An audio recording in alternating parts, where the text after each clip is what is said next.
Notre série du dimanche, les chemins de traverse. Et on s'intéresse à la ligne Maginot qui devait nous permettre de nous protéger d'une invasion allemande après les échecs subis pendant la Première Guerre mondiale. Aujourd'hui, les fortifications ou les blocos qui la constituent font l'objet de visites pour ne pas sombrer dans l'oubli. Et c'est en Alsace et en Moselle que nous allons pour remonter le temps avec Caroline Arnold et Adrien Fuselier.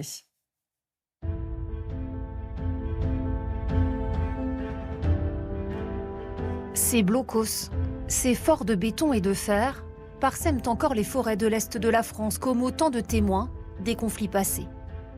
La ligne Maginot, construite entre deux guerres pour se protéger d'une nouvelle attaque ennemie, a été un temps délaissée, décriée. Mais elle continue d'exister aujourd'hui grâce à l'engagement de passionnés qui en entretiennent des vestiges, parfois imposants, comme ici à Vécrin en Moselle. Bienvenue à l'ouvrage du Hackenberg. Cet ouvrage est le plus grand et le plus puissant de toute la ligne Maginot. Un ouvrage d'artillerie gigantesque.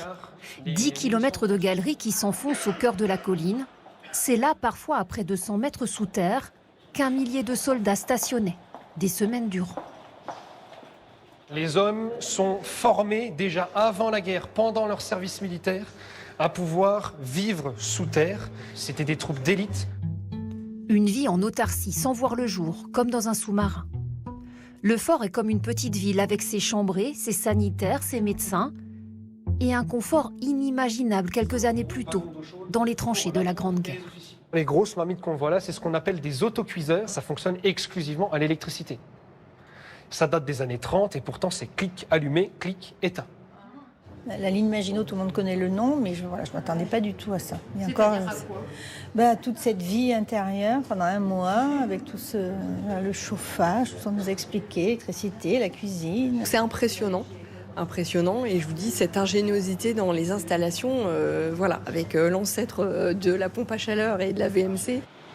L'ouvrage du Hackenberg était en fait un lieu d'innovation, la vitrine de la ligne Maginot, capable même de produire son électricité avec cette usine, dont les générateurs tournent toujours.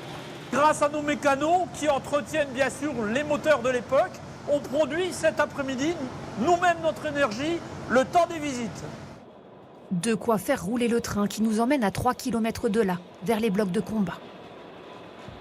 Ici encore, tout semble comme figé dans le temps. Là, je vais mettre la tourelle en batterie, c'est-à-dire qu'elle sort de terre et elle va être prête à faire feu. Une artillerie lourde qui ne servira finalement que peu en 1940. Le plus gros des combats aura lieu ailleurs. C'est surtout dissuasif, cette fortification.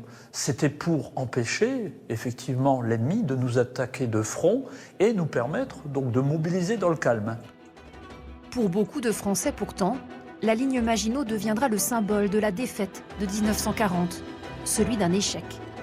Réhabiliter son image est donc devenu l'objectif des nombreuses associations qui font revivre ces fortifications.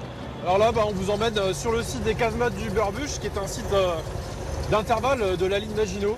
À une dizaine de kilomètres du Hackenberg, cette casemate plus petite que le fort a elle aussi trouvé de nouveaux occupants. Des passionnés d'histoire et de reconstitution. On est immergé comme à l'époque. Depuis 2011, on a reconstitué les lieux, remis les peintures, les matériels, les canons, etc., les chambrées, les moteurs, tout ça pour recréer vraiment la vie de 1939-1940. Ici, une vingtaine d'hommes assuraient le fonctionnement de la casemate. C'est leur quotidien que ces bénévoles font revivre au plus près de la réalité. De l'intérieur de la casemate jusqu'aux tranchées qui la reliaient à sa voisine. En plus des travaux, on a tenu à porter les uniformes d'époque. L'armée française, on dit souvent qu'ils n'ont pas combattu, qu'ils ont perdu la bataille de France, etc. et tout, alors que non, il y a eu des combats, ils étaient là. Et puis il faut les honorer, on essaye de redorer un peu le blason du soldat français. Un travail de mémoire et de transmission pour que jamais l'histoire de la ligne Maginot et de ses soldats ne tombe dans l'oubli.